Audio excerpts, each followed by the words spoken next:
Hi, I'm Marty Nemko. Aaron Beck, the father of cognitive behavioral therapy, just died at the admirable age of 100. Beck moved clinical psychology from Freudian psychoanalysis. That was impractically long for all but the wealthy, and as bad, Freudian psychoanalysis was too laden with theory supported mainly by anecdote. Much of Freudian theory, proposed more than 100 years ago, seems rather preposterous in retrospect. For example, its model asserts that too strict toilet training causes adult to be, quote, anal retentive, that is, orderly, rigid, and obsessive. Too lax toilet training, and a person may well become, quote, an anal expulsive adult, messy, wasteful, or destructive. Perhaps most absurd, Freud asserted that young girls have penis envy, which later translates into sexually desiring their father. Well, Aaron Beck went beyond hypothesizing in case studies to more rigorous empiricism, including some randomized trials. The result was support for the more logical contention that, for example, depressed people respond better to encouragement than Freud's anger turn inward theory. That theory posits that the cause of depression is people shifting their resentment from others onto themselves.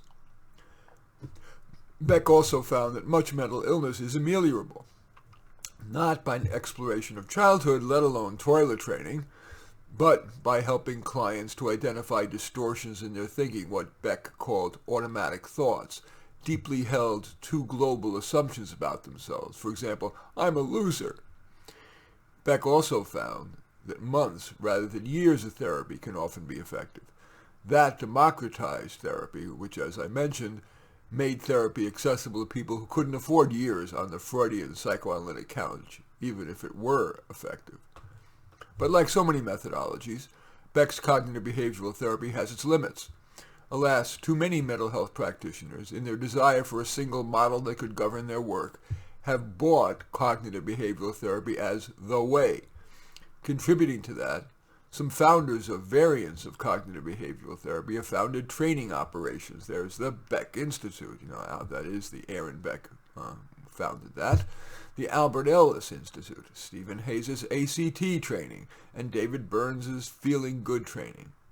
From where I sit at least, psychotherapy, indeed most counseling, is still in its adolescence, and therefore requires practitioners to consider counseling with therapy as an art, not so much a science. Practitioners are wise to draw from a palette of modalities. Sometimes it does make sense to spend time revisiting past trauma. Sometimes it is important to look at the client's current and or past social or familial constellation. Sometimes medication, exercise, and simply what I call suppress and distract unwanted thoughts. Suppress unwanted thoughts and distract are appropriate tools. So, thank you, Aaron Beck, for moving us from couch years of exploring feelings and dreams about incest, phallic stages, oral phases, anal phases, penis envy, and dreams' latent themes.